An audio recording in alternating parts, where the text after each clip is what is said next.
Ellingham diagram में। तो last class में हम लोगों ने एलिंगम डायग्राम में ये चीज देख ली थी कि कैसे कोक हाई टेम्परेचर पे हेल्प करता है रिड्यूस करने के लिए और कैसे कार्बन मोनोऑक्साइड लो टेम्परेचर पे करती है रिडक्शन। वहां पे मैं एक छोटा सा पॉइंट दोबारा एक्सप्लेन कर रहा हूं क्योंकि उस पे मुझे कुछ बच्चों ने व्हाट्सएप पे चैट करके डाउट पूछा था। जैसे फॉर एग्जांपल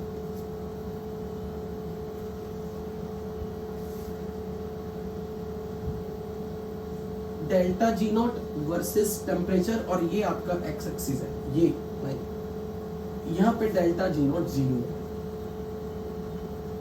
और कोक वाली लाइन नीचे की तरफ आ रही थी।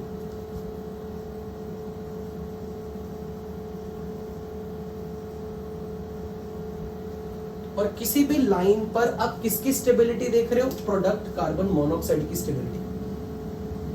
किसी भी लाइन पे आप किसकी स्टेबिलिटी देख रहे हो? कार्बन मोनोऑक्साइड की। किसकी रिड्यूसिंग पावर देख रहे हो? कोक की। कोक जितना अच्छा रिड्यूसिंग एजेंट होगा उतना कार्बन मोनोऑक्साइड गुड, मतलब कार्बन मोनोऑक्साइड जितनी ज्यादा स्टेबल होगी उतना कोक अच्छा रिड्यूसिंग एजेंट होगा या बेकार रिड्यूसिंग एजेंट होगा। जितना कार्बन मोनोऑक्साइड की स्टेबिलिटी ज्यादा होगी उतना कोक अच्छा रिड्यूसिंग एजेंट या फिर बेकार रिड्यूसिंग एजेंट। अच्छा रिड्यूसिंग एजेंट वो जो दूसरे की ऑक्सीडेशन करे। अच्छा रिड्यूसिंग एजेंट वो जो दूसरे की अच्छे से रिडक्शन करे, सॉरी। और दूसरे की रिडक्शन करने का मतलब है खुद की ऑक्सीडेशन, और खुद की ऑक्सीडेशन का मतलब ऑक्सीजन गेन करना। यहां पर कोक की ऑक्सीडेशन हो रही है, कोक ऑक्सीजन से रिएक्ट करके ऑक्सीडाइज हो रहा है, इसलिए कार्बन मोनोऑक्साइड बनेगा। और जो खुद को ऑक्सीडाइज करेगा वो अच्छा रिड्यूसिंग एजेंट। तो अगर कार्बन मोनोऑक्साइड प्रोडक्ट की स्टेबिलिटी ज्यादा है, मेटल ऑक्साइड की स्टेबिलिटी ज्यादा है, इसका मतलब कि मेटल को ऑक्सीजन गेन करने में इंटरेस्ट ज्यादा है। यानी कि metal is a good reducing agent क्योंकि it wants itself to get oxidised. क्या ये मेरी लाइन समझ में लगी जो मैंने बोली? अगर कोई मुझे ये कहेगा ना this metal is good reducing agent, इसका मतलब है कि ये ऑक्सीजन से रिएक्ट करके मेटल ऑक्साइड बनाना चाहता है। और अगर ये ऑक्सीजन से रिएक्ट करके मेटल ऑक्साइड बनाना चाहता है, ये तभी पॉसिबल है अगर ये बहुत ज्यादा स्टेबल हो। और जितनी ये लाइन नीचे की तरफ जाएगी डेल्टा जी नॉट उतना ज्यादा नेगेटिव होता जाएगा, और डेल्टा जी नॉट जितना ज्यादा नेगेटिव उतनी स्टेबिलिटी ज्यादा। यानी कि कार्बन मोनोऑक्साइड की स्टेबिलिटी अगर कोई हमें ये कहे कि ये T1 टेम्परेचर है और ये T2 टेम्परेचर है, तो T2 टेम्परेचर पर कार्बन मोनोऑक्साइड प्रोडक्ट का डेल्टा जी नॉट ज्यादा नेगेटिव है। यहां डेल्टा जी नॉट 0, यहां delta G not negative, more negative. जिस टेम्परेचर पे डेल्टा जी नॉट ज्यादा नेगेटिव होगा इसकी स्टेबिलिटी बढ़ेगी, यानी कि ये पावरफुल रिड्यूसिंग एजेंट। तो कोक को अगर बेटर से बेटर रिड्यूसिंग एजेंट बनाना है तो हाई टेम्परेचर पे ले जाओ। अब मान लो मैं आयरन की ऑक्सीडेशन की बात कर रहा हूं, सपोज ये कार्बन मोनोऑक्साइड की लाइन थी,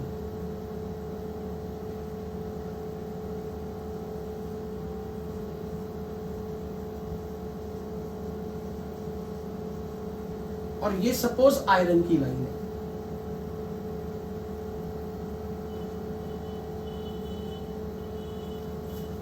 ये लाइन आयरन ऑक्साइड की है।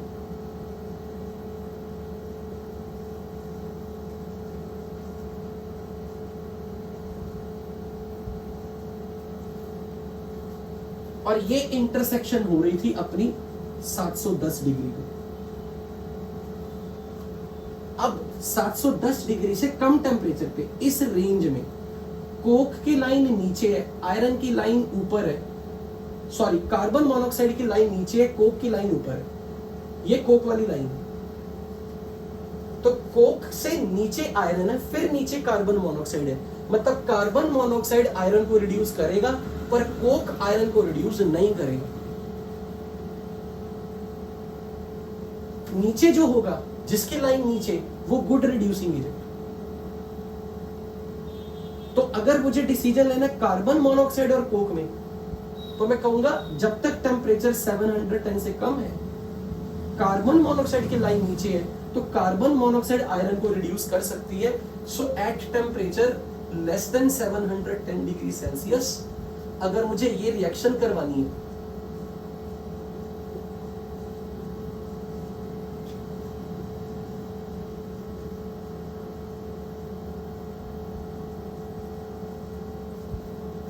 तो अब मैं ये देख रहा हूं कि जब तक टेम्परेचर 710 से कम है, ये टेम्परेचर पे ये लाइन सबसे नीचे, मतलब carbon dioxide is most stable. Even iron की लाइन से नीचे, मतलब FeO से ज्यादा स्टेबल CO2 है, क्योंकि CO2 की स्टेबिलिटी मोर है, क्योंकि CO2 नीचे वाली लाइन पे बन रहा है. और अगर CO2 की स्टेबिलिटी ज्यादा है, तो फिर कार्बन मोनोऑक्साइड आयरन ऑक्साइड को आयरन रेट में रिड्यूस करेगी, कोक नहीं करेगा. फिर ये रिएक्शन इज नॉट स्पॉन्टेनियस.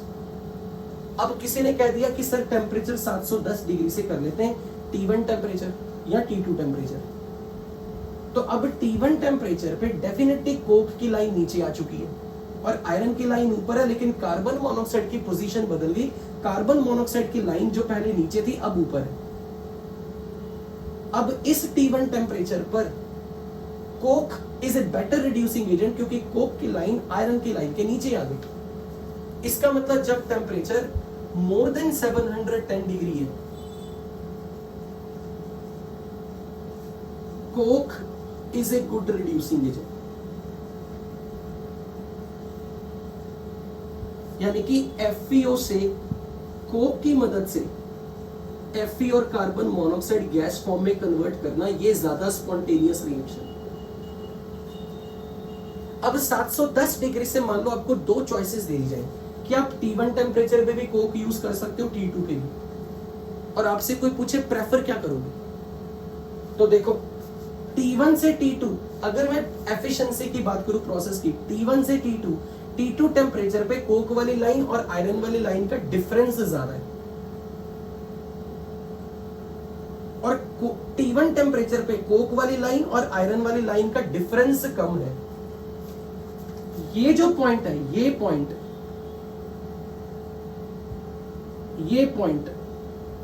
ये किसके डेल्टा जी, किसके जी डेल्टा जी की वैल्यू बता रहे हैं, इन दोनों की. और हमें पता है इस रिएक्शन की spontaneity delta G naught is product में आयरन का G plus G naught of carbon monoxide minus G naught of FeO plus G naught of coke है. और इसके लिए जी नॉट 0 है एलिमेंट के लिए. तो delta G not more negative होने के लिए ये डिफरेंस ज्यादा होना चाहिए, यानी कि ये मोर नेगेटिव होना चाहिए, ये लेस नेगेटिव होना चाहिए.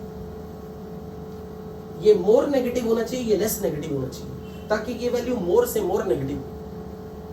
अब बताओ T1 टेम्परेचर पर और T2 टेम्परेचर पर कौन से टेम्परेचर पे ये डिफरेंस मोर नेगेटिव होगा? T2 पे. जितनी लाइन नीचे जाएगी उतना उसकी performance as a reducing agent better होती जाएगी, क्योंकि उतना ये डिफरेंस बढ़ता जाएगा. जितना डिफरेंस बढ़ेगा इसका मतलब कार्बन मोनोऑक्साइड उतनी ज्यादा स्टेबल है एज कंपेयर टू FeO. तो ये रिएक्शन उतनी फॉरवर्ड में जाएगी जैसे जैसे आप इसकी स्टेबिलिटी बढ़ाओगे.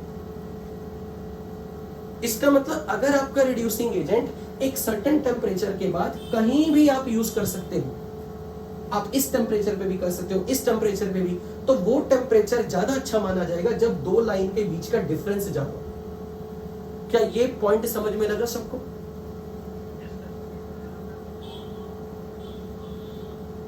हो जाए आप यहां पे करा लो, T1 से T2 यहां करा लो. कहने का मतलब ये कि टेम्परेचर बढ़ाने से इस रिएक्शन की फॉरवर्ड जाने की एबिलिटी बढ़ जाएगी, क्योंकि कार्बन मोनोऑक्साइड का स्टेबिलिटी उतना ज्यादा, जितना टेम्परेचर ज्यादा कर रहे हो कार्बन मोनोऑक्साइड नीचे जा रहे हैं, कार्बन मोनोऑक्साइड की स्टेबिलिटी बढ़ती जा रही है. और अगर प्रोडक्ट की स्टेबिलिटी जितनी ज्यादा होगी उतना रिएक्शन का डेल्टा जी नॉट नेगेटिव होगा, उतनी इस प्रोसेस की टेंडेंसी फॉरवर्ड जाने की ज्यादा होगी. क्या ये पॉइंट समझ में लगा या नहीं सबको? तो अब मैं इसे ऐसे नरेट कर रहा हूं, लिखवा रहा हूं। If coke can be used as reducing agent for reduction of iron oxide solid, temperature should be more than 710 degree, because only after temperature becomes more than 710 degree, line of coke lies below to the line of Fe.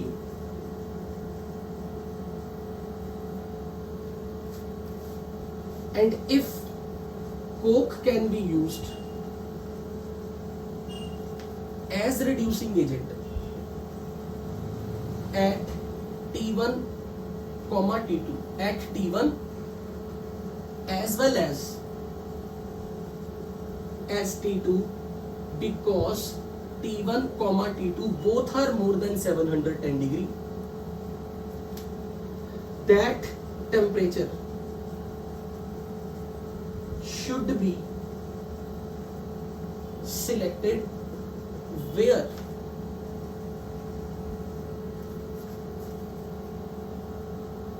difference in the lines of two elements is more. T1 पे दो line के बीच का difference कम है, T2 पे दो line के बीच का difference ज्यादा है, तो T2 टेम्परेचर इज प्रेफर्ड, यानी कि coke is better performer as you increase the temperature. इसलिए कोक के साथ ये प्रॉब्लम है, अगर आप कोक को यूज करके रिडक्शन अच्छे से करवाना चाहते हो, आपको temperature as much as possible high रखना चाहिए।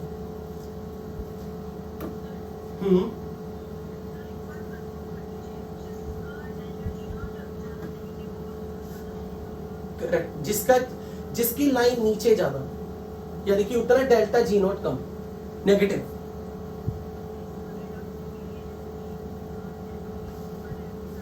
तो अब मैं चाहता हूं कि ये ज्यादा स्टेबल हो और ये कम स्टेबल हो। इसका मतलब इसका डेल्टा जी मोर नेगेटिव हो, इसका डेल्टा जी लेस नेगेटिव हो। हाँ, मतलब जो प्रोडक्ट है ना, प्रोडक्ट वाली लाइन जो कार्बन मोनोऑक्साइड जहां बन रही है, यानी कि कोक से कार्बन मोनोऑक्साइड वाली लाइन नीचे होनी चाहिए एज कंपेयर टू आयरन से एफयू वाली लाइन।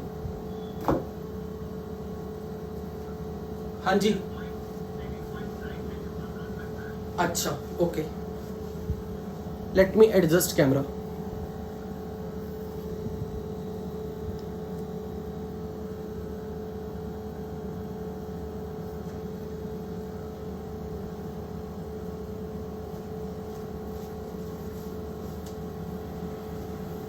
अब आपको इसकी एक, हाँ बोलो क्या डाउट?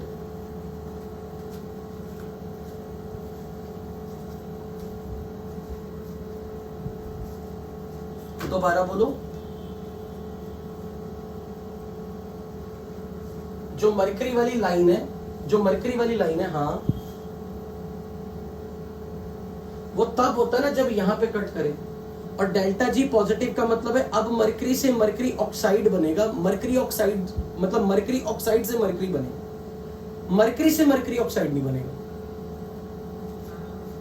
ऑक्साइड डीकंपोज करेगा, क्योंकि ये आप ऑक्साइड की फॉर्मेशन की लाइंस खींच रहे हो।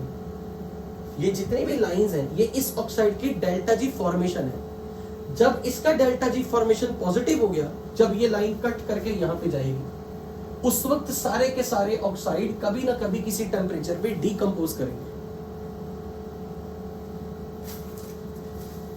अब इस पे एक क्वेश्चन करवा रहा हूं जो मैंने एज ए शायद होमवर्क दिया हो, बट फिर भी लेट्स से एक क्वेश्चन दे रहा हूं। This question is from previous years, JEE mains online 2019। आप एक काम और करोगे, कल आपको मालूम है जेई मेंस का पेपर हो गया 3rd अटेम्प्ट, तो आपको रेजोनेंस की साइट पे वो पेपर मिल जाएगा विद सॉल्यूशन। आपने कोशिश, हाँ आपने ये सिर्फ इतना अटेम्प्ट करके देखो, सिर्फ पेपर को वॉच करना है। आपने देखना कि जो चैप्टर आपके हो चुके हैं, खासकर इनऑर्गेनिक में से, क्योंकि इनऑर्गेनिक ही बच्चों को डराती है, ऐसे लगता कि रटना है। तो कोऑर्डिनेशन, केमिस्ट्री और मेटलर्जी के जो क्वेश्चंस आए, क्या वैसे क्वेश्चन आपके साथ क्लास में हुए हैं?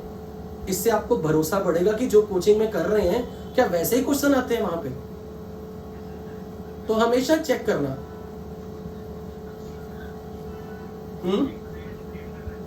देखो क्वेश्चन रीड करके देख के जब आपको लगेगा ना हाँ मैं कर सकता हूं, तभी आप अंदर से बोल पाओगे हाँ ये जो मैं जिस लेवल की मेरे को तैयारी करवाई जा रही है, it is perfectly fit for this exam. उसका मेरे को आइडिया नहीं, मिल जाएगा, डेफिनेटली मिल जाएगा, 1-2 दिन में नहीं तो अपलोड हो जाएगा, हर जगह पे मिलेगा।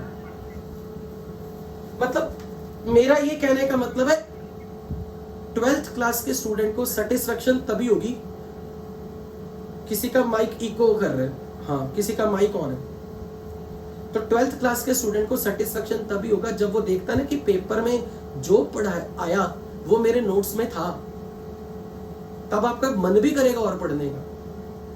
जब आपको लगेगा ना अरे ये क्वेश्चन वैसे उतने हार्ड ही नहीं है जैसे मैं सोच रहा हूं, शायद आपको ये लगे किसी ना किसी को रेजोनेंस के टेस्ट में जैसे क्वेश्चन आते हैं उससे इजी लेवल के आए हैं, आपको सच में मन लगेगा, एक बूस्ट मिलता है यार कि नहीं यार पढ़ लो। तो कोऑर्डिनेशन और मेटलर्जी ऐसे टॉपिक होते हैं जिनके मार्क्स आपको कभी गंवाने नहीं, वो फ्री के मार्क्स हैं। और अगर आपका इन चैप्टर का क्वेश्चन गलत होता ना, आपकी रैंक बहुत बुरे से गिरती है, क्योंकि इन सवालों पर इन चैप्टर में कोई न्यूमेरिकल नहीं आने वाला, तो आपका कॉम्पिटिटर ज्यादा गलत नहीं करेगा इस पे कभी। आप अगर गलत करते हो इजी चैप्टर का क्वेश्चन, रैंक ज्यादा गिरेगी। इसलिए इन चैप्टर पे कमांड होनी चाहिए, और वो तभी होगी जब आप शीट डीपीपी सॉल्व करोगे। Now write down A question.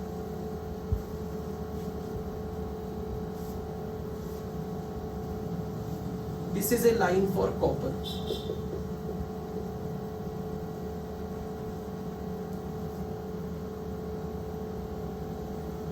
This is a line for coke.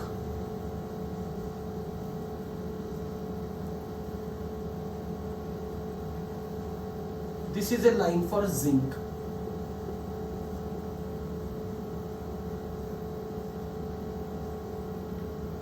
And this is a line for aluminium.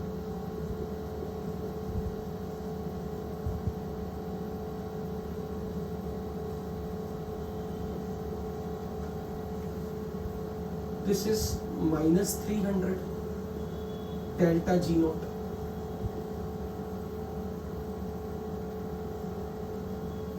This value is -600.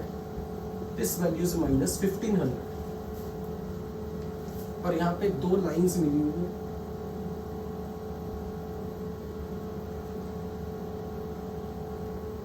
This temperature is 500 degrees Celsius given to you in the question.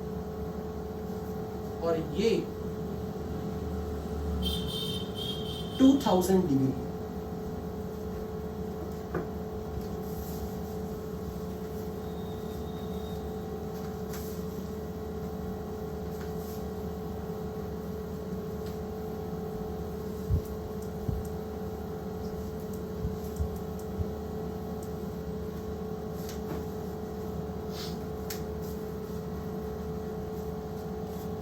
Predict correct statement.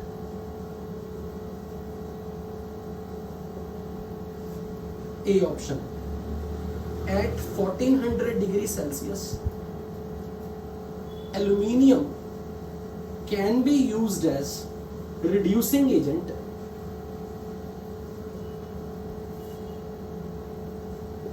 to get zinc from zinc oxide. Coke cannot be used for extraction of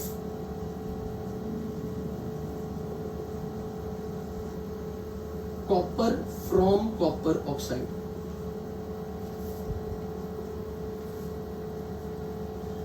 at 800 degrees Celsius.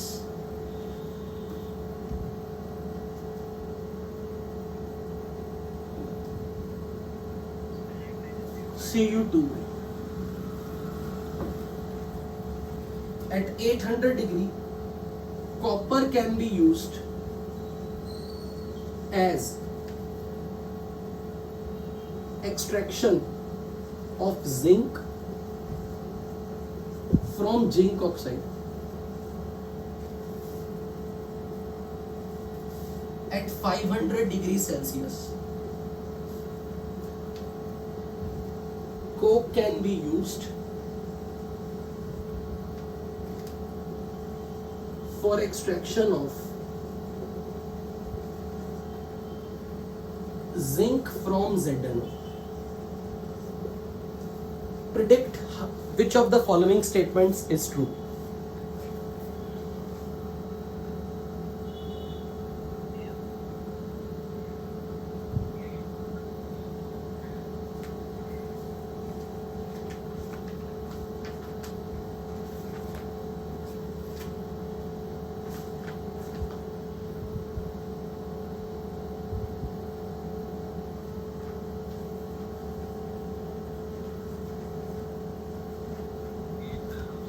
Answer is A. Doubt. आसान है ना? तो इस तरह के question अगर metallurgy से आए, और ऐसा भी नहीं कि नहीं आए, 2019 में ही आया वो, तो इनऑर्गेनिक इतनी रटने वाली नहीं होती, इनऑर्गेनिक इतनी रटने वाली आती भी नहीं है। आप कभी भी कॉन्फिडेंस बढ़ाना हो ना, जेई मेंस और जेई एडवांस वाली एक्सरसाइज सॉल्व करके देख लो, आपको पता लग जाएगा क्वेश्चन कैसे आएंगे।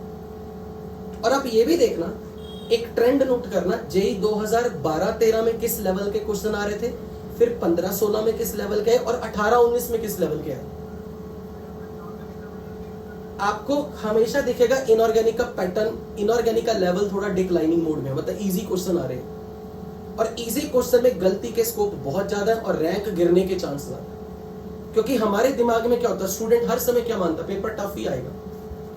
वो उसी डर से पेपर को अटेम्प्ट करता है, और डर से इजी क्वेश्चन में गलतियां ज्यादा होंगी। घर आके हो जाएगा, वहां नहीं होगा।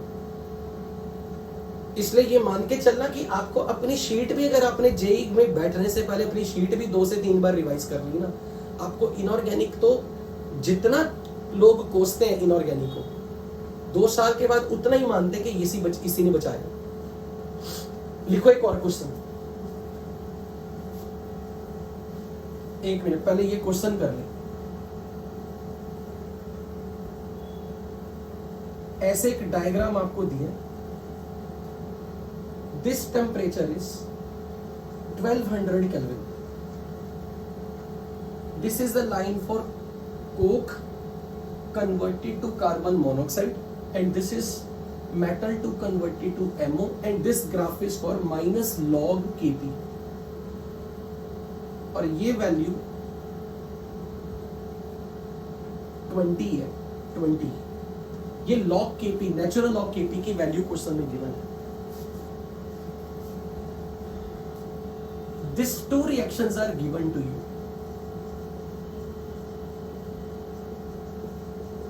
This is one reaction.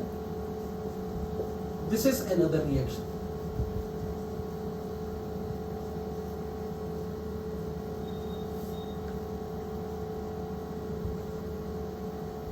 Identify correct statement.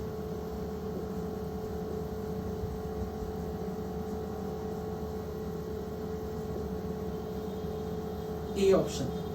At temperature more than 1200 Kelvin, carbon can reduce metal oxide to metal। पर ये ध्यान रख लेना, ये ग्राफ माइनस log Kp का। At temperature less than 1200 Kelvin, oxidation of carbon is not favorable।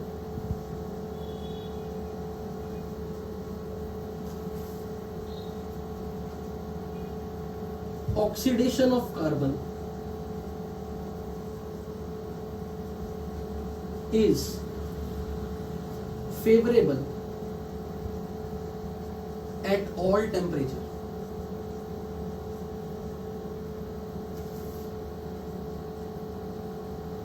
At temperature less than 1200 Kelvin,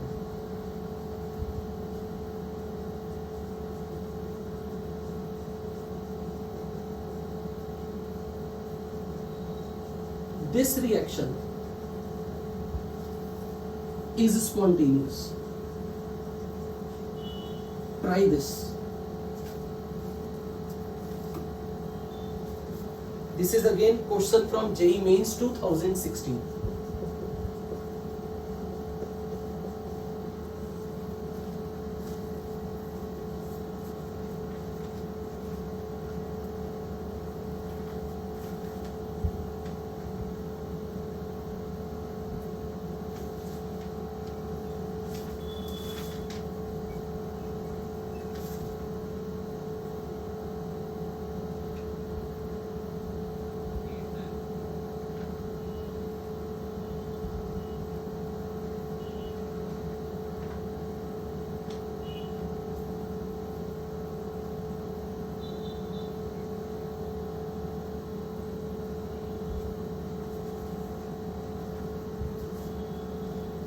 सोच के करो, गलत नहीं होना चाहिए। जब टॉपिक सीख लिया अब उसकी एप्लीकेशन सीखो।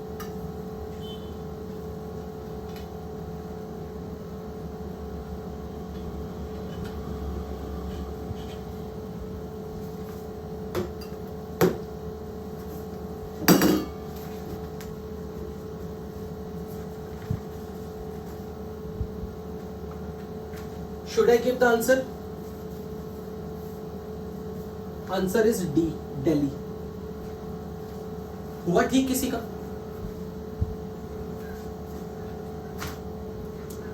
अच्छा अब मुझे ये बताओ, 2019 वाला क्वेश्चन ज्यादा आसान था या 2016 वाला? तो पहले पेपर कैसे आते थे, अब कैसे आ रहे हैं, मैं ये समझाना चाह रहा हूं। हालांकि ये क्वेश्चन टफ नहीं है, बट इसके कंपैरिजन में मैं देखो, ये तो स्ट्रेट फॉरवर्ड क्वेश्चन था, जैसे क्लास में पढ़ाया डेल्टा जी नॉट टी का ग्राफ वैसा ही है। यहाँ पे उन्होंने हल्की सी स्मार्टनेस रख दी। उन्होंने आपसे ये एक्सपेक्ट किया delta G naught is minus R T L N K P. आपको ये रिलेशन पता होना चाहिए, यानी कि delta G naught by R T is minus L N K P. तो बेसिकली ये minus L N K P को अगर आप delta G naught by R T कर दो तो एक ही चीज है। अब इन्होंने आपसे क्या पूछा, जब टेम्परेचर 1200 केल्विन होगा तो कार्बन मेटल ऑक्साइड को मेटल में रिड्यूस कर सकता है, ये चेक करना है। मेटल कोक मेटल ऑक्साइड को मेटल में रिड्यूस करेगा, ये तभी पॉसिबल होगा जब इस रिएक्शन का डेल्टा जी नेगेटिव है। ये तभी होगा जब कार्बन मोनोऑक्साइड ज्यादा स्टेबल हो और मेटल ऑक्साइड कम स्टेबल हो। अब जरा यहां से देखते हैं, 1200 केल्विन से ज्यादा टेम्परेचर पे ऑब्वियसली मेटल वाली लाइन नीचे है, कोक वाली लाइन ऊपर है। तो minus L N K P word carbon monoxide के लिए ज्यादा है लेकिन मेटल ऑक्साइड के लिए कम है, मतलब it's more negative for metal oxide. इसका मतलब 1200 केल्विन से ज्यादा पर मेटल ऑक्साइड ज्यादा स्टेबल है, क्योंकि जिसके लिए माइनस लॉग के पी ज्यादा नेगेटिव होगा वो ज्यादा स्टेबल है, जिसका माइनस लॉग के पी मोर नेगेटिव होगा उसका delta G not more negative, मतलब वो कंपाउंड स्टेबल। यानी कि डेल्टा जी नॉट लिखा आ जाए या माइनस लॉग के पी लिखा आ जाए, ग्राफ के इंटरप्रिटेशन ही चेंज होने वाले, क्योंकि delta G naught is same like minus log के पी, जो इसकी वेरिएशन वही इसकी वेरिएशन।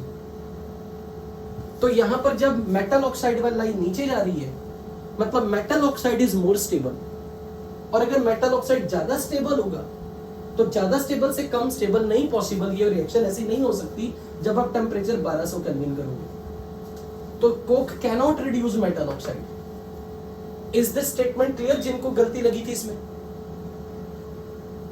क्या इसमें किसी को doubt? Okay, eight temperature less then 1200 kelvin oxidation of carbon is not favourable. What do you mean by oxidation of carbon? Gain of oxygen. वो ये कह रहा है कि ये रिएक्शन स्पॉन्टेनियस नहीं है जब टेम्परेचर 1200 केल्विन से कम हो. तो 1200 केल्विन से कम टेम्परेचर पे कार्बन मोनोऑक्साइड का ये लॉग केपी घटता जा रहा है. ये लॉग केपी तो घटता जा रहा है. और अगर लॉग केपी नेगेटिव में जा रहा है, इसका मतलब डेल्टा जी नॉट नेगेटिव में जा रहा है. डेल्टा जी नॉट नेगेटिव का मतलब प्रोसेस इज स्पॉन्टेनियस. उन्होंने बोला oxidation of carbon is not favourable. क्या इस रिएक्शन का डेल्टा जी पॉजिटिव है जब टेम्परेचर 1200 केल्विन से कम हो? क्या ये वैल्यू डेल्टा जी की घटती जा रही है? तो ये तो नेगेटिव में है डेल्टा जी. इसका मतलब कि ये प्रोसेस स्पॉन्टेनियस होनी चाहिए. तो obviously this is wrong. Oxidation of carbon is favourable at all temperature. अब इसका क्या जवाब दोगे? क्या ये रिएक्शन की स्पॉन्टेनिटी हमेशा पॉसिबल है? नहीं. 1200 केल्विन के बाद ये जरा चेक करो, कार्बन की ऑक्सीडेशन हो रही है यहां पे. ये रिएक्शन कब फेवरेबल होगी? कार्बन की ऑक्सीडेशन कब होगी? जब कार्बन मोनोऑक्साइड ज्यादा स्टेबल हो मेटल ऑक्साइड से. और वो तो यहां पे पॉसिबल है ना, टेम्परेचर 1200 केल्विन से कम पे, क्योंकि कोक वाली लाइन नीचे है, मेटल वाली लाइन ऊपर है. अगर कोक वाली लाइन नीचे होगी मेटल वाली लाइन से, तभी कोक रिड्यूसिंग एजेंट होगा, तभी कोक खुद को ऑक्सीडाइज करेगा. 1200 केल्विन के बाद कोक की लाइन ऊपर है, मेटल ऑक्साइड की लाइन नीचे है, कोक कार्बन मोनोऑक्साइड में कन्वर्ट होना नहीं चाहेगा. इसका मतलब ये स्टेटमेंट भी गलत होगी. अब ये हम अभी देख ही चुके हैं कि जब टेम्परेचर 1200 केल्विन से कम है तो कोक वाली लाइन नीचे है, मेटल वाली लाइन ऊपर है, यानी कि coke is a good reducing agent. और कोक गुड रिड्यूसिंग एजेंट है, मतलब कार्बन मोनोऑक्साइड ज्यादा स्टेबल है, जो कि यहां पर दिख रहा है. कार्बन मोनोऑक्साइड की स्टेबिलिटी इस लाइन की डेल्टा जी वैल्यू इस लाइन से नीचे है, क्योंकि माइनस लॉग केपी बिल्कुल वैसे बिहेव करेगा जैसे डेल्टा जी नॉट है. Is that clear to everybody? इस क्वेश्चन में किसी को कोई डाउट पूछना हो before I finally erase it? B option, coke cannot be used for extraction of copper from Cu2O. यहां देखो सर, अगर ये कोक वाली लाइन है, ये कोक वाली लाइन और ये कॉपर वाली लाइन, तो अगर इस टेम्परेचर से ज्यादा टेम्परेचर पे कर दूं तो कोक वाली लाइन नीचे है, कॉपर वाली लाइन ऊपर. तो 500 डिग्री से ज्यादा करने पर तो कोक कार्बन कॉपर को रिड्यूस करेगा, कॉपर ऑक्साइड को. उन्होंने क्या लिखा? टेम्परेचर नहीं लिखा. इसका मतलब कि वो कभी भी नहीं कर सकता. कर तो सकता है. It is possible, it can be used.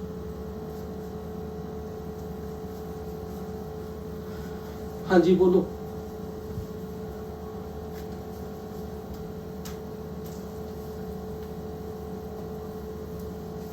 ये एस ब्लॉक वाले क्वेश्चन है तो मेरे पे कॉल पे लिखो. अभी मैं इसको क्लास में नहीं एंटरटेन कर रहा, टाइम बचाने के लिए.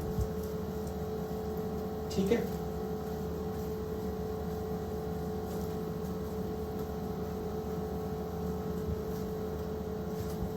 ओके. अब उसके बाद एक छोटा सा पॉइंट है लिंगम डायग्राम में ऐड करना है, छोटा सा पॉइंट. और आपको क्वेश्चन की फॉर्म में ऐसे पूछा जाता है कि हर बार हमने ये टेंडेंसी दिखाई, जितने भी एक्सट्रैक्शंस, जितना भी मेटलर्जी का रूल या थ्योरी अभी तक पढ़ी, हमने हमेशा ये देखा, हमारी कोशिश क्या थी थर्ड स्टेप में एक्सट्रैक्शन की. पहला स्टेप था ओर की क्रशिंग ग्राइंडिंग, फिर सेकंड स्टेप था ओर की प्योरिफिकेशन यानी कि बेनिफेक्शन ऑफ, तीसरा था कैल्सिनेशन एंड रोस्टिंग. तो अगर मैं रोस्टिंग की बात करूं, रोस्टिंग में मेटल सल्फाइड को हम एयर की प्रेजेंस में हीट करके मेटल ऑक्साइड बनवाते थे और SO2 गैस बनवा के निकल जाती थी.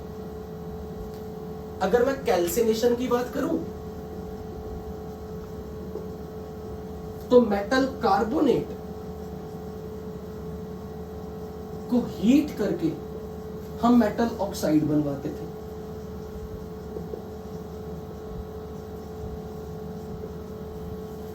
बार बार इस चीज पे जोर दे रहे हैं कि आपका और चाहे कार्बोनेट और हो, सल्फाइड और हो, हाइड्रोक्साइड हो, नाइट्रेट हो, सल्फेट हो, एक बार हीट करके मेटल ऑक्साइड बनाओ। Conversion of the ore into oxide. क्यों?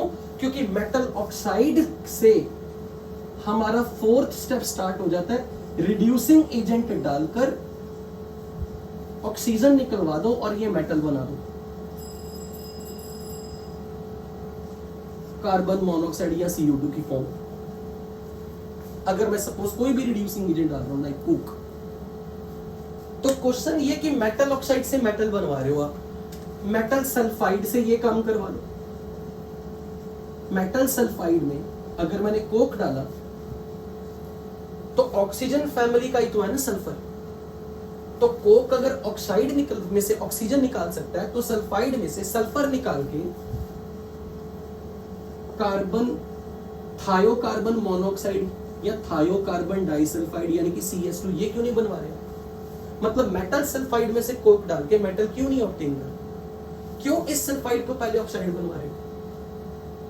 व्हाट इज द प्रॉब्लम कि अगर हम सल्फाइड से रिड्यूस करवा लो मेटल को, तो उसकी प्रॉब्लम ये है कि अगर मैं एलिंगम डायग्राम में किसी भी मेटल सल्फाइड की बात करूं, कोई भी मेटल सल्फाइड, तो मेटल सल्फाइड की जो लाइंस होती हैं वो जनरली कोक से हमेशा ऊपर होती है। ये लाइन मेटल सल्फाइड की होगी,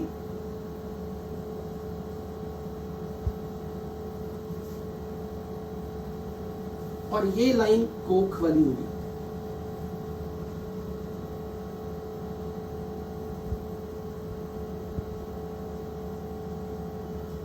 कुछ इस तरह से, या मान लो कुछ इस तरह से।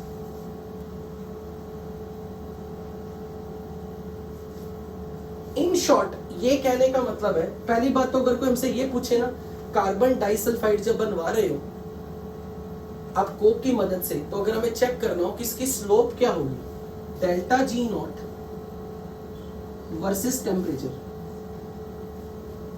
Carbon disulphide is a liquid, और अगर मैं कोक से सल्फर ऐड करवा के सल्फर से CS2 बनवा दूं, सल्फर एग्जिस्ट एज S8, तो अगर मुझे इसे बैलेंस करना हो तो ये बनेगी रिएक्शन मेरी, यहां पे 4 कोक और 1 मोल सल्फर ही रखना है, जैसे 1 मोल ऑक्सीजन रखते हैं। और मेटल से मेटल सल्फाइड जब बनवा रहे हैं, मेटल सल्फाइड की वैलेंसी सेम M2SX, क्योंकि सल्फाइड का ऑक्सीडेशन नंबर -2, मेटल का ऑक्सीडेशन नंबर X, तो फॉर्मूला बनेगा M2SX। अगर मैं इसे बैलेंस करूं तो सल्फर का कोफिशिएंट मुझे रखना पड़ेगा x/8, मेटल का कोफिशिएंट 2, और अब क्योंकि मुझे इसका कोफिशिएंट 1 बनाना है 1, तो मैं 8/x से मल्टीप्लाई कर रहा हूं दोनों तरफ। तो 8/x से मल्टीप्लाई करने पे ये बनेगा 16/x metal in the solid form, 1 mole S8 और 8/x टाइम्स M2SX सॉलिड। हमें ये रिएक्शन से मतलब, पहले तो मुझे ये बताओ, ये सॉलिड है, ये सॉलिड है, carbon disulphide is liquid, this is again solid, this is solid, और ये 8/x था solid, this is again solid.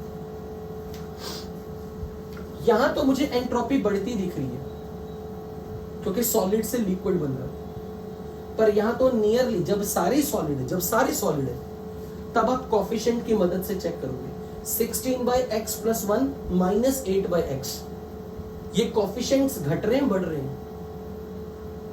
16/x + 1 gives 8/x, तो ये जो डिफरेंस ऑफ कोफिशिएंट है, ये डिफरेंस पॉजिटिव नंबर आएगा, दिस इज 8/x + 1। इसका मतलब ये वाले कोफिशिएंट्स बड़े हैं, ये वाले कोफिशिएंट्स छोटे हैं, यानी कि मोल्स ऑफ सॉलिड घट रहे हैं। और अगर मोल्स ऑफ सॉलिड घट रहे हैं तो एंट्रोपी घट रही है, एंट्रोपी घट रही है तो -डेल्टा S का sign slope will be positive. बोलो। तो मेटल वाली लाइन की ये लाइन ऊपर जा रही है, मेटल से मेटल सल्फाइड बनाने वाली लाइन की स्लोप पॉजिटिव है। क्यों? क्योंकि आप जब ये देख रहे हो ना सॉलिड से सॉलिड, तो अब आप काउंटिंग करोगे मोल्स इनिशियली कितने थे, 16/x+1, फाइनल मोल 8/x।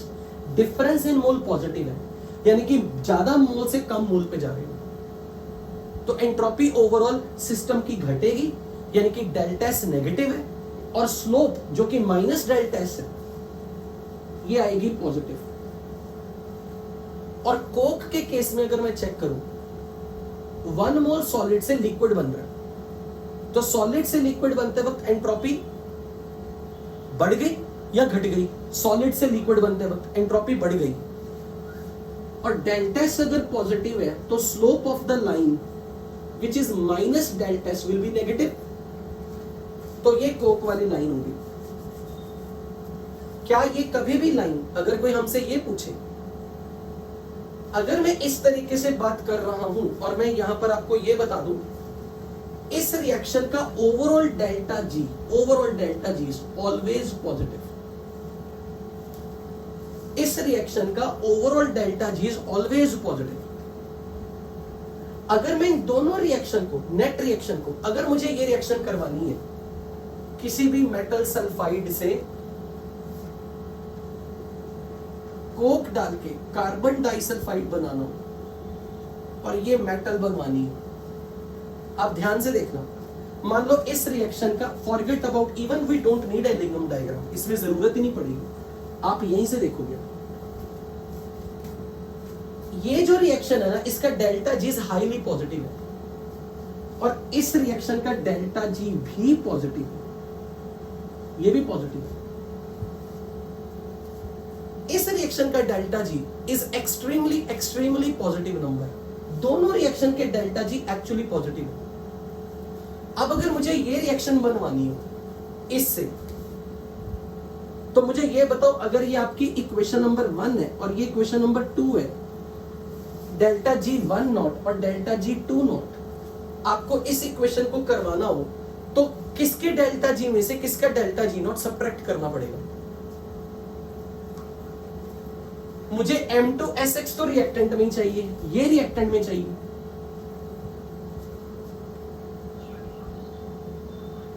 वन माइनस टू करने पर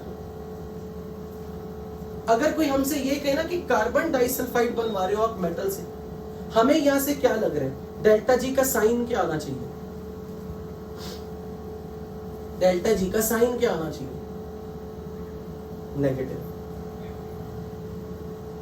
जबकि इस डाटा के आधार पे जो मैं बता रहा हूं, इस रिएक्शन का डेल्टा जी नेगेटिव होना चाहिए, पर एक्चुअल में इस रिएक्शन का delta G is extremely positive. Extremely, experimentally it has been found कि ये रिएक्शन स्पॉन्टेनियस ही नहीं है। इसका मतलब मैंने ये जो आपके सामने डाटा बोला, किसी ना किसी में मैंने गलत बताया। अब अगर ये डेल्टा जी पॉजिटिव आ रहा है, यानी कि इस रिएक्शन का डेल्टा जी माइनस इस रिएक्शन का डेल्टा जी, अगर ये डिफरेंस नेट रिएक्शन का delta G is positive number, तो ये तभी पॉसिबल है अगर ये नंबर पॉजिटिव बहुत ज्यादा बड़ा पॉजिटिव है। लेकिन ये नंबर जो है it should be extremely positive. आपने यही बोला ना 1 - 2 करो, हाँ 1 - 2, सॉरी मैंने उल्टा लिख दिया, 1 - 2, क्योंकि मुझे CS2 चाहिए प्रोडक्ट में बिल्कुल, और मेटल ऑक्साइड मेटल सल्फाइड चाहिए, ठीक है। इस रिएक्शन का डेल्टा जी नॉट है एक्सट्रीमली पॉजिटिव। ये कब हो सकता है? ये तब पॉसिबल हो सकता है अगर ये नंबर भी पॉजिटिव हो, ये नंबर भी पॉजिटिव हो, पर ये ज्यादा पॉजिटिव हो, या फिर ये नंबर नेगेटिव हो और ये नंबर नेगेटिव हो पर ये ज्यादा नेगेटिव हो। अगर ये ज्यादा नेगेटिव होगा तभी पॉजिटिव होगा, या फिर ये पॉजिटिव और ये नेगेटिव पर ये ज्यादा पॉजिटिव। सो बेसिकली जो मैं बोल रहा था, मैं एक जगह उल्टा हो गया हूं। इस रिएक्शन का डेल्टा जी नॉट ज्यादा पॉजिटिव है, बहुत ज्यादा पॉजिटिव, क्योंकि carbon disulphide is much less stable then CO2। तो मैं यहां पर अपने अब खुद को एडिट करके आपको बता रहा हूं, इस रिएक्शन का delta G is extremely positive है, जिसके कारण ये जो नंबर की जो पॉजिटिव वैल्यू आती है ना, जब आप इस पूरी रिएक्शन को सॉल्व करते हो उसका डेल्टा जी पॉजिटिव आता है। इसलिए कभी भी कोक की मदद से आप मेटल सल्फाइड को रिड्यूस नहीं कर सकते, क्योंकि इस ओवरऑल रिएक्शन का डेल्टा जी पॉजिटिव है, क्योंकि इस रिएक्शन का delta G is extremely positive number, क्योंकि carbon disulphide is extremely unstable material. हमें जरूर दिख रहा है इसकी एंट्रोपी चेंज पॉजिटिव, पर जब हम इस रिएक्शन का डेल्टा जी नोट देखते हैं ना, यहां से this number is extremely positive, extremely. Delta S positive है, हमें लग रहा है डेल्टा एस पॉजिटिव नंबर है, पर delta H is extraordinary positive number. इसलिए इस रिएक्शन का डेल्टा जी ओवरऑल जो है दिस इज हाईली पॉजिटिव, और ये भी एक्चुअल में ये पॉजिटिव है, but this positive is much bigger positive than this number, that makes this reaction is non spontaneous. This is some information जो मुझे आपको बतानी है। मेटल से मेटल सल्फाइड बनाना, वो भी डेल्टा जी उसका भी पॉजिटिव है। कोक से कार्बन डाइसल्फाइड बनाना, वो भी पॉजिटिव है, डेल्टा जी पॉजिटिव है। लेकिन जब हम इन दोनों रिएक्शन से मेटल सल्फाइड से मेटल बनवाते हैं, और जब आप 1 - 2 करके डेल्टा जी का ये डिफरेंस देखते हो, it comes out to be positive, because this positive number is more than this positive number. So coke cannot be used as a reducing agent to reduce the metal sulfides. अब question ये आता है कि क्या ये सिर्फ Coke के साथ ही प्रॉब्लम है? नहीं, अगर आप यहां कोई भी रिड्यूसिंग एजेंट यूज कर लो, यूजुअली एल्यूमिनियम या कोई और रिड्यूसिंग एजेंट यूज कर लो, it's highly challenging to reduce metal sulphide to metal using any reducing agent, whether you use coke और कार्बन मोनोऑक्साइड और यू यूज एल्यूमिनियम। इसलिए ये क्वेश्चन आपको सब्जेक्टिव में पूछा जा सकता है। जेई के पॉइंट ऑफ व्यू से आई डोंट नो कितना इंपॉर्टेंट है, कभी अभी तक ऐसा पूछा नहीं गया, बट हाँ ये स्टेटमेंट वाइज जरूर पूछा जा चुका है कि मेटल सल्फाइड को क्या कोक रिड्यूस कर सकते हैं। आंसर है नहीं, क्योंकि इस रिएक्शन के लिए overall delta G naught positive आता है, and credit goes to more positive delta G naught for this reaction. Delta G naught is positive for this as well as delta G naught is positive for this, but इस reaction का delta G is much more positive than this. इसलिए जब आप इन दो equation को add और subtract करके ये इक्वेशन बनवाते हो, तो नेट रिएक्शन का डेल्टा जी पॉजिटिव आता है। इसलिए कोक की मदद से मेटल सल्फाइड को आप रिड्यूस नहीं कर सकते। Is that point clear to everybody? एक मिनट पहले इसको लिख लेते हैं। यहां मैं ऐसा लिख रहा हूं, delta G1 not delta G2 not both are positive, but delta G1 naught is more positive than delta G2 naught. So for overall reaction, कौन सी overall reaction? 1 नहीं 3. This is the reaction number 3. Overall reaction 3, delta G naught is positive, which proves that coke cannot be used as reducing agent to reduce metal sulfide.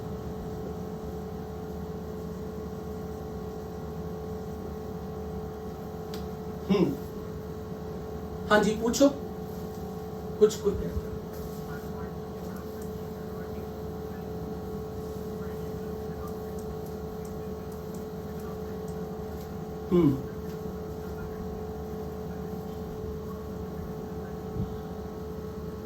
नहीं आपकी हम इस वही तो question है, आपने उसे मेटल ऑक्साइड में कन्वर्ट किया ना। क्वेश्चन ये कि मान लो आपने मेटल ऑक्साइड में कन्वर्ट नहीं किया, आपको मेटल सल्फाइड से ही सीधा मेटल लेनी है। मान लो कि कोई मुझे ये कह दे कि ये मेरे पास Cu2S है, इससे मुझे कॉपर लेना है। हम अभी क्या कह रहे हैं, पहले इसको रोस्ट करके Cu2O बनवाओ, फिर इससे ये बनवाओ।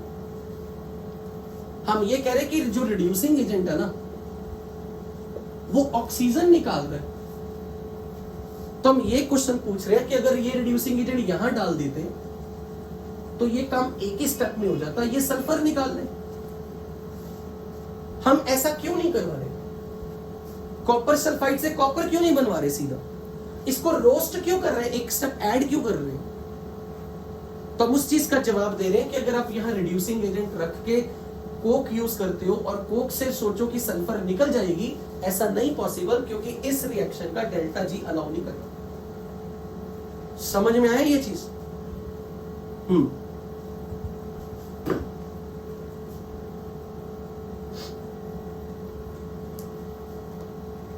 तो अगर किसी ने आपके सामने कभी ये रिएक्शन लिख दी, zinc sulphide plus coke produces carbon disulphide and zinc, तो अब आप इस पे क्या जवाब दोगे? Is this reaction possible? क्या बोलोगे? इस रिएक्शन का delta G naught is positive, so coke can never be used to reduce sulfide into metal.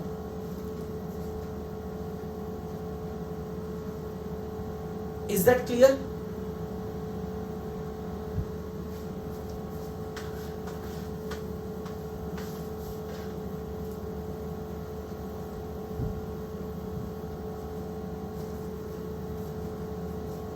और जब हम ये कह रहे हैं कि कोक से कार्बन डाइसल्फाइड बनाना, यहां का delta G not positive number है, इसका मतलब अगर मुझे एलिंगम डायग्राम में कोई ऐसे बोल दे ये डेल्टा जी नॉट वाली लाइन 0 है और ये टेम्परेचर,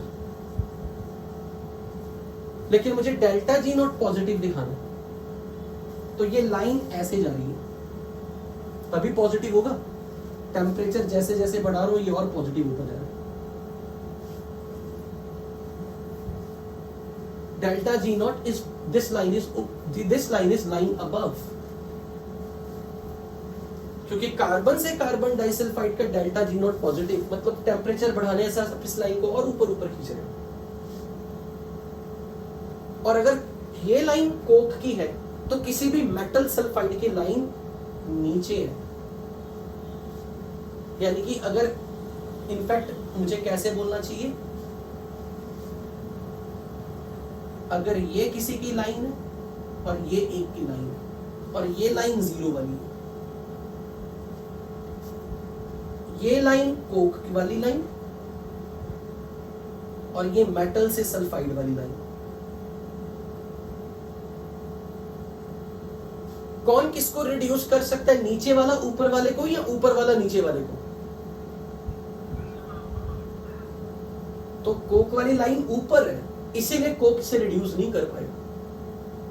यानी कि एलिंगम डायग्राम अगर इसके लिए कुछ सजेस्ट कर रहे हैं कि कैसा होगा, हम बोलेंगे कुछ इस टाइप का होगा कि कार्बन डाइ कोक को आप मेटल सल्फाइड को रिड्यूस करने के लिए यूज नहीं कर सकते, क्योंकि कोक वाली line must be line above the metal वाली लाइन।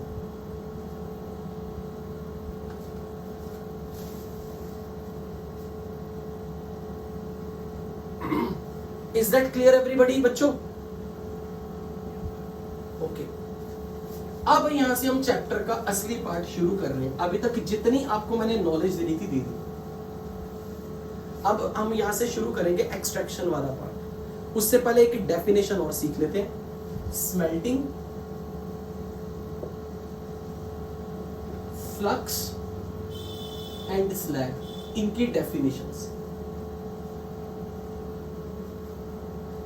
अगर मेरी ओर में एक इंप्योरिटी है ना, दिस इज इम्प्योर ओर, अगर मैं इसको reducing agent like Coke,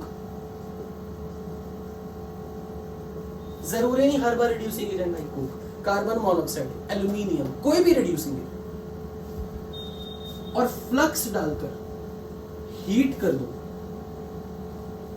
heating of impure ore in presence of reducing agent and flux, this step is called smelting.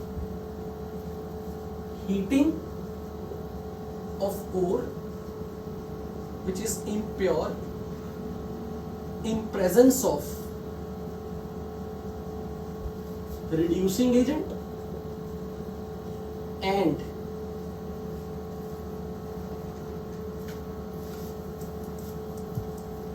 flux during extraction of metal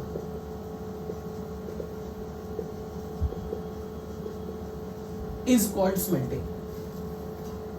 और क्योंकि आप कोक यूज कर रहे हो और अब आप पढ़ चुके हो कोक और कार्बन मोनोऑक्साइड में किसको परफॉर्म करने के लिए हाई टेम्परेचर चाहिए, कोक या carbon monoxide? Coke. So this is carried out, this step, which step? Smelting step is usually carried out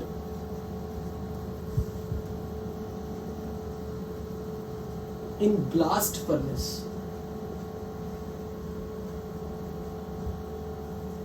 क्योंकि ब्लास्ट फर्नेस में रेवर्बरेटरी के फर्नेस के कंपैरिजन में हाई टेम्परेचर मेंटेन किया जा सकता है और कोक को अगर अपना काम करना है very high temperature is required. इसलिए जिन प्रोसेसेस में हम स्मेल्टिंग करवाते हैं वो यूजुअली ब्लास्ट फर्नेस में करवाई जाती है क्योंकि ब्लास्ट फर्नेस में ही आप उतना टेम्परेचर अचीव कर पाते हो जिस टेम्परेचर पे कोक अपना एक्शन परफॉर्म कर सके. So smelting is usually carried out in blast furnace. Okay, यहां पर मैं अभी प्रोडक्ट नहीं लिख रहा, सिंपल बता रहा हूं कि यहां कुछ प्रोडक्ट बनेगा. अब सीखना फ्लक्स क्या है. What is flux? Flux is a chemical, usually a metal oxide, added in the impure ore to allow gangue to react with it to form a substance called slag. Slag is a lighter than the metal. To purify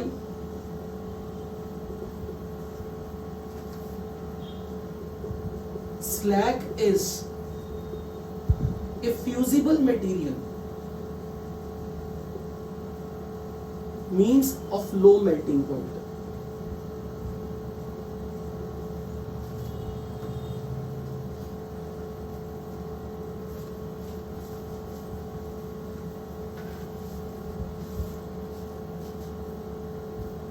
मान लो मेरे पास suppose iron की ओर है और मुझे iron की ओर से iron achieve करना है. तो अगर मैंने यहां कोक डाला तो कोक ऑक्सीजन निकालेगा, कार्बन मोनोऑक्साइड है जो गैस बन के उड़ जाएगी, आयरन बन जाएगा. पर आयरन रिएक्टिव मेटल, अगर ये एयर के कांटेक्ट में आ गया तो एयर इसे फिर से ऑक्साइड में कन्वर्ट कर देगी. मान लो मैं ये स्टेप ब्लास्ट फर्नेस में करवा रहा हूं. क्यों ब्लास्ट फर्नेस में करवा रहा हूं? क्योंकि Coke requires high temperature. High temperature वाली प्रोसेसेस में ब्लास्ट फर्नेस में करवा रहा हूं. तो ब्लास्ट फर्नेस में मैंने किसी तरह से मेहनत करके अपनी इम्प्योर ओर से आयरन ऑब्टेन किया. लेकिन उसका क्या फायदा हुआ है? जैसे मैंने ब्लास्ट फर्नेस में से आयरन बाहर निकाला, एयर ने इसे ऑक्सीडाइज करके फिर से ये बना दिया. इसलिए ब्लास्ट फर्नेस से जब आयरन निकला तो हम चाहते हैं कि वो आयरन एयर के कांटेक्ट में ना आए. और मैंने आपको पिछली क्लासेस में ये चीज पढ़ाई भी थी कि कोक का यूज इतने हाई टेम्परेचर पे होता है कि ये जो मेटल मिलती है ये लिक्विड फॉर्म में मिलती है, मोल्टन फॉर्म में होती है, ये एक लिक्विड के फॉर्म में होती है. तो हम ये चाहते हैं कि अगर किसी बर्तन के अंदर मोल्टन लिक्विड है, मोल्टन लिक्विड, ये मोल्टन आयरन है लिक्विड फॉर्म में, हम नहीं चाहते कि ये इसके सरफेस के ऊपर एयर हो ताकि एयर इसे रिएक्ट कर दे. हम चाहते हैं कि इसके ऊपर एक कोई नया लिक्विड आ जाए जिसकी डेंसिटी इससे कम हो, एक नया लिक्विड हो. This is the liquid 2 and ये मेटल, मोल्टन मेटल का लिक्विड अगर ये लिक्विड लाइटर देन मेटल हो तभी फ्लोट करेगा, और फिर हमारी मेटल को एयर से कांटेक्ट में आने नहीं दीजिएगा, फिर हम इसे टैप से अलग निकाल देंगे। ये काम जिस लिक्विड ने किया है उसका नाम है स्लैग। स्लैग एक ऐसा केमिकल तैयार किया जाता है ड्यूरिंग द एक्सट्रैक्शन जो हमारी बनने वाली मोल्टन मेटल को फर्नेस में से निकालने में मदद करेगा। इससे पहले कि एयर उसे ऑक्सीडाइज करे, वो उसे ढक देगा, कवर कर देगा। पर ये तभी होगा जब इसकी डेंसिटी कम हो। So this is the property of slag. Slag is lighter than the metal which you need to purify. जिस मेटल को आप एक्सट्रैक्ट कर रहे हो उसके कंपैरिजन में स्लैग हमेशा मोल्टन स्लैग हमेशा लाइट होता है, डेंसिटी कम होती है उसकी। और अगर वो मेटल के सरफेस के ऊपर है तो वो मेटल को एयर के कांटेक्ट में नहीं आने देगा, ये मेटल को बचा लेगा ऑक्सीडाइज होने से। और ये मोल्टन इसलिए है क्योंकि इस मटेरियल की प्रॉपर्टी है कि ये जो स्लैग बनता है इसका melting point is very low. तो स्लैग की दो प्रॉपर्टी है, it's of low melting point, it's fusible, मतलब बड़ी इजीली मेल्ट होता है, and it is lighter than the metal which you need to extract, which metal to be extracted। तो slag का काम है मोल्टन मेटल को एयर से कांटेक्ट से बचाए ताकि मेटल ऑक्सीडाइज ना हो जाए। इसलिए slag will float on the surface of molten metal. It will float because of two reason, because its melting point is low and number two its density is less. अब ये slag बनवाते कैसे हैं? मान लो आपकी ओर में इंप्यूरिटी है which is called gang. इस गैंग के साथ मैं बाहर से एक और इंप्यूरिटी ऐड कर रहा हूं, additional impurity which is called flux. Flux बाहर से ऐड करना है, एक नया केमिकल जो स्पेसिफिकली इंप्यूरिटी से रिएक्ट करेगा, और से रिएक्ट नहीं करेगा, ये स्पेसिफिकली इंप्यूरिटी से रिएक्ट करेगा और ये मिलके स्लैग बनाएगा। फॉर एग्जांपल आपकी ओर में एसिडिक इंप्यूरिटीज है। जब मैं ये वर्ड बोल रहा हूं एसिडिक इंप्यूरिटीज है, इसका मतलब आपका गैंग कोई नॉन मेटल का ऑक्साइड हो। मान लेते हैं our ore has acidic impurity, for example non metal oxide.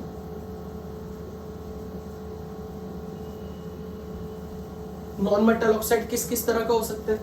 It can be silica, रेत, सिलिकॉन का ऑक्साइड, फॉस्फोरस का ऑक्साइड, सल्फर का oxide,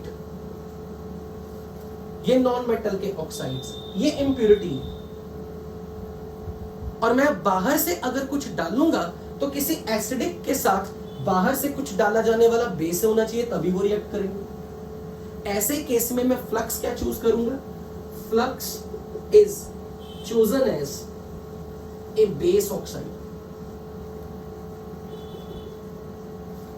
and who is base oxide? Metal oxide. So we add lime from outside, calcium oxide from outside.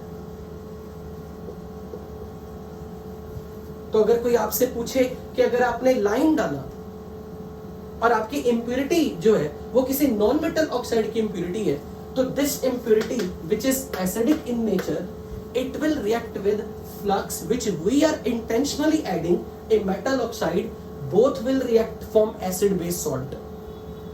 तो reaction क्या होगी? It will be simply reaction of acid base gang plus flux will form slag.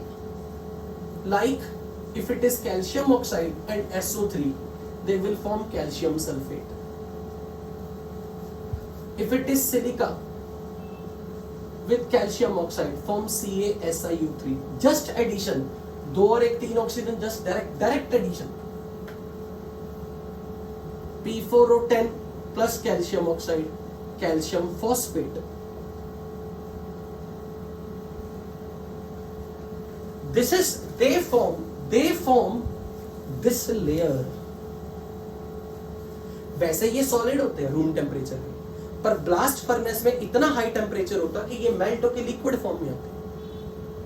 Usually they are solid at room temperature, but at the temperature inside the blast furnace, whatever the temperature, very high temperature we are maintaining in the blast furnace, that allow them to stay in the liquid form. And fortunately their density is less. किसके comparison में? Density of the metal. So they form a protective layer on the surface of metal so that our metal should not get oxidized with the help of air. So that is the function of slag. अब जरूरी नहीं है कि आपकी हर बार ओर में impurity हमेशा non metal oxide acidic हो. क्या पता इंप्योरिटी बेसिक ऑक्साइड की हो. Suppose in our ore impurity or the gang is of basic nature. For example, manganese oxide, ये impurity है, metal oxide. अब आप फ्लक्स कैसे डालना चाहोगे? अगर ये बेसिक है, मेटल ऑक्साइड बेसिक है, तो आपकी फ्लक्स, तो अब मैं सबसे इजीली अवेलेबल फ्लक्स रेत डाल दूंगा. रेत, this is non metal oxide. I can use P4O10. These are very easily available. तो अगर मैं अब in such case acidic flux should be added.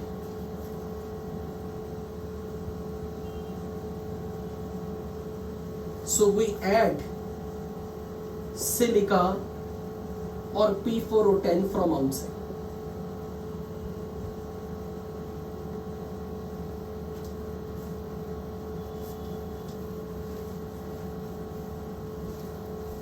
So obviously अगर मैंने मैंगनीज ऑक्साइड डाला, साथ में SiO2 लिया, प्रोडक्ट बताओ, जोड़ो इनको डायरेक्ट, क्या बनेगा? MnSiO3, manganese silicate. This is slag. अगर मैंगनीज ऑक्साइड के साथ P4O10 आ गया, manganese phosphate.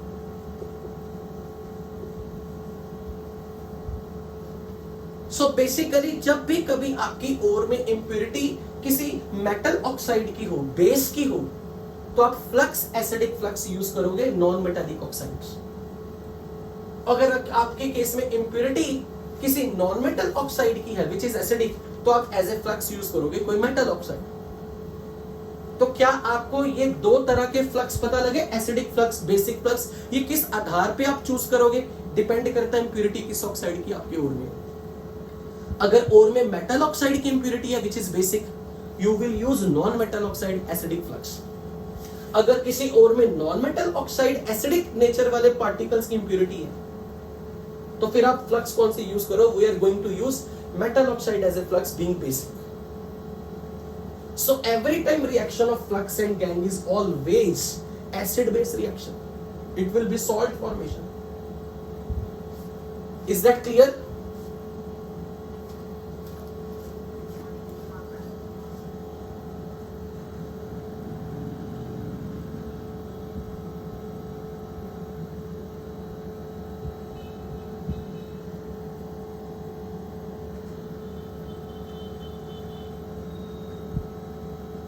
Is that clear बच्चों?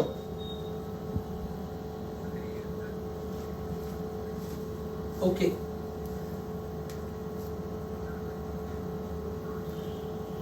होती नहीं यूजुअली. अभी हमने चैप्टर का जब पार्ट करना है, एक्सट्रैक्शंस देखने हैं. आप देखना कौन कौन सी इंप्योरिटीज है.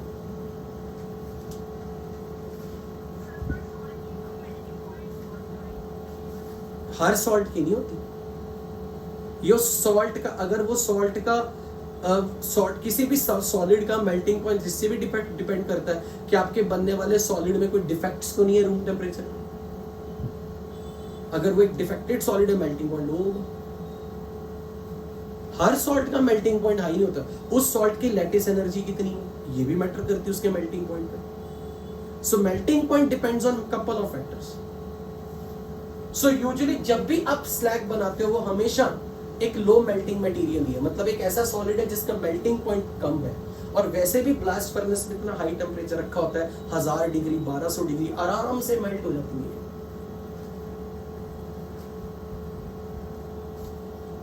Can I erase this? ये वाला पार्ट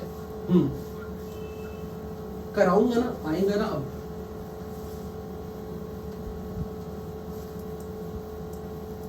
ओके तो अब यहां पर हम जब ये स्मेल्टिंग फ्लक्स के बारे में पढ़ चुके हैं, सो नाउ अवर चैप्टर का जो सबसे इंपॉर्टेंट पार्ट है एक्सट्रैक्टिव मेटलर्जी, ये स्टार्ट हो।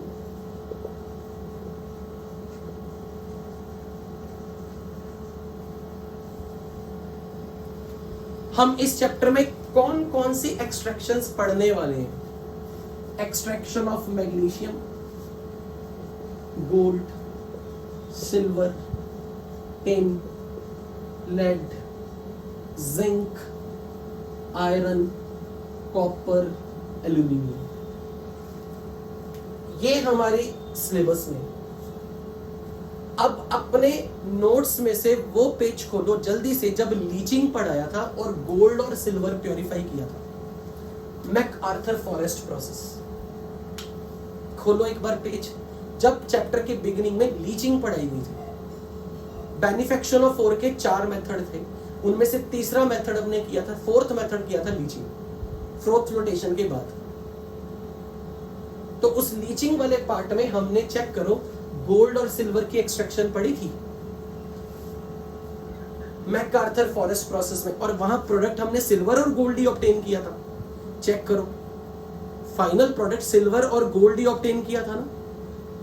तो ये पार्ट आपका कवर हो चुका है, अब इसको दोबारा नहीं पढ़ाना मैंने, ये आपका हो चुका है। तो अपनी कॉपी में यहीं पे लिख लो सिल्वर और गोल्ड की एक्सट्रैक्शन के लिए refer leaching process for extraction of gold and silver from MacArthur forest process.